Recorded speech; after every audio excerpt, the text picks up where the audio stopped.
Donc bonjour, nouvelle vidéo lors de le Web 13. Donc ici je suis sur le stand de Emporio qui nous présente un petit service qui se veut révolutionnaire puisque ils annoncent qu'on peut créer une API en quelques minutes. Donc voilà, tous les développeurs qui m'écoutent sont peut-être tombés de leur chaise ou quoi que ce soit, mais vous allez voir, c'est clairement possible.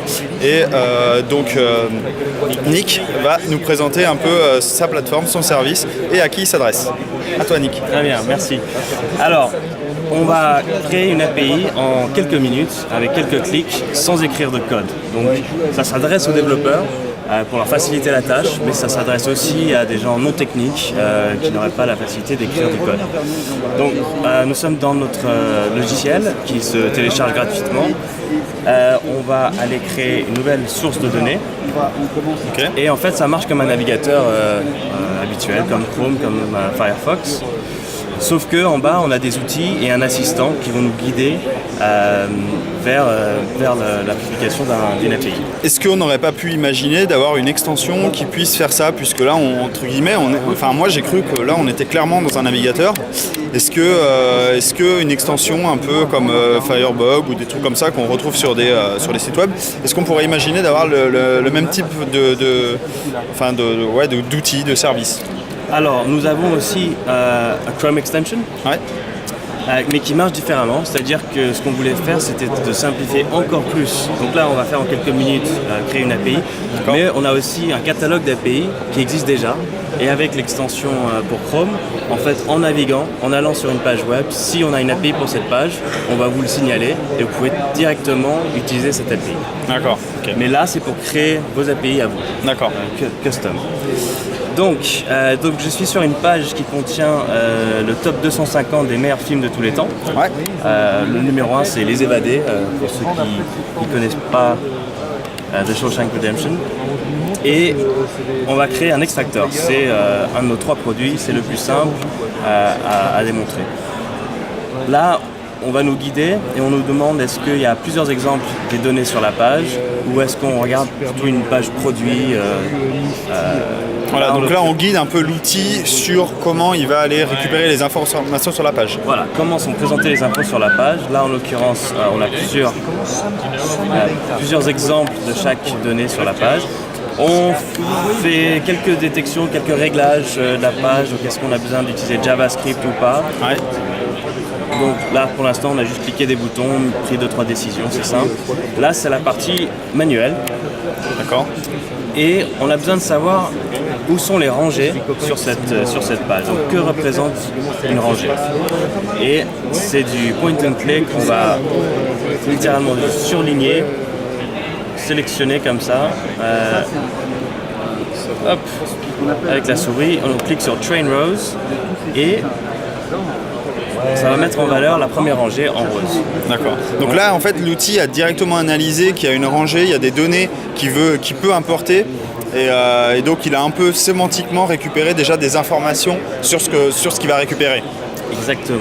D'accord. La deuxième rangée que je viens de surligner, et maintenant, hop, il a compris qu'il y a plus de 100 résultats. D'accord. On met en valeur les 100 premiers, on va pouvoir quand même extraire 250, mais pour ne pas trop ralentir l'interface, on sélectionne que les 100 premiers. Donc là en fait l'outil a quand même réussi à analyser la suite des éléments en fait de la DOM. Si on parle technique, et du coup il a dit ok, ça se ressemble ce qu'il y a dans la suite de la DOM, donc je considère que c'est les mêmes données qui sont à la suite quoi. Exactement. Ok. Donc on a nos rangées, on a bien compris où sont nos rangées. Ce qu'on va faire maintenant, c'est de créer des nouvelles colonnes. Et c'est vraiment tout simple. Je sélectionne ce que je veux mettre dans la première colonne. Donc je veux que les images soient dans une colonne.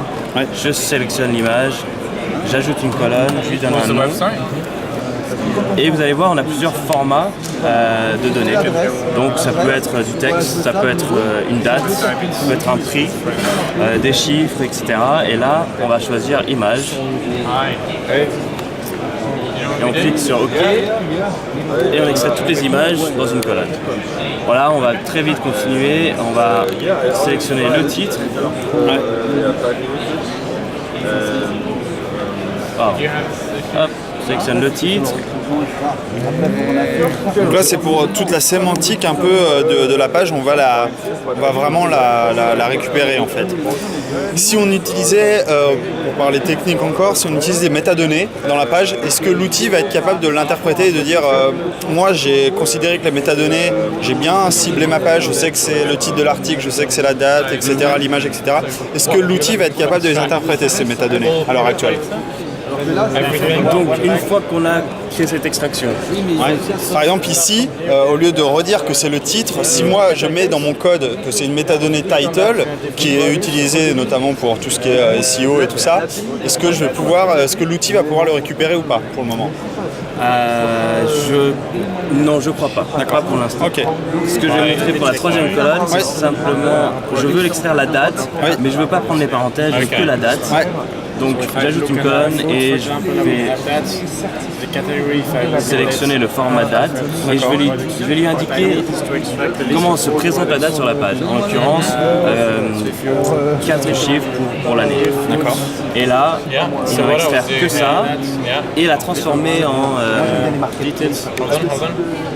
gros un UTC timecode, un temps universel. Voilà. Ensuite on retransforme en quelque chose de visuel pour utiliser par l'humain. Une fois que j'ai mes 3 colonnes, c'est bon, je pourrais continuer, mais pour la démo c'est pas que de ça. On passe à la partie qui est simplement publier l'API. Donc là pour le moment on a créé aucune ligne de code, on a fait que du clic, du sélection, à la rigueur rentrer rapidement le nom des colonnes, mais on n'a rien écrit comme code. Donc tu lui donnes un nom. Et là, on attend, la magie se passe et en quelques secondes, on aura créé une API.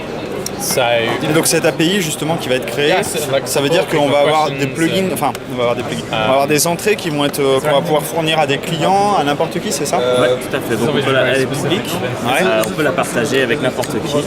Donc on a dessiné une interface qui permet de consulter cette API visuellement, donc pour les gens non techniques toujours. Donc toujours pas de code. Voilà, là j'ai l'URL qui se transforme en ces données-là. On a 250 résultats, c'est nickel. Et je peux aller télécharger le document en format Excel. Je peux aussi avoir du HTML, du JSON, etc. Donc pour beaucoup de gens non techniques, ça suffit très bien d'aller exporter un tableau Excel. Par contre, si on est un peu plus technique, et j'ai l'impression que les gens qui nous écoutent le sont, je vais cliquer sur le bouton Integrate. Et là, attends 2 secondes, on a des client libraries dans plusieurs langues et je vais vous montrer un truc vraiment tout simple, un exemple curl. Donc on a 2 API différentes, on a des Comet-D et REST APIs. Et je vais vous montrer simplement le REST API. Donc je vais chercher une clé API en mettant mon password input.io. Cette clé est ensuite présentée dans ce bout de code là que je sélectionne. J'ouvre un terminal, je colle ce bout de code, Enter, et là on consulte l'API et directement On a le JSON des données. Voilà, le JSON des données. Et là, sans écrire une seule ligne de code. Ok. Et on peut imaginer de faire ça pour n'importe quel site en fait. On peut imaginer de faire ça.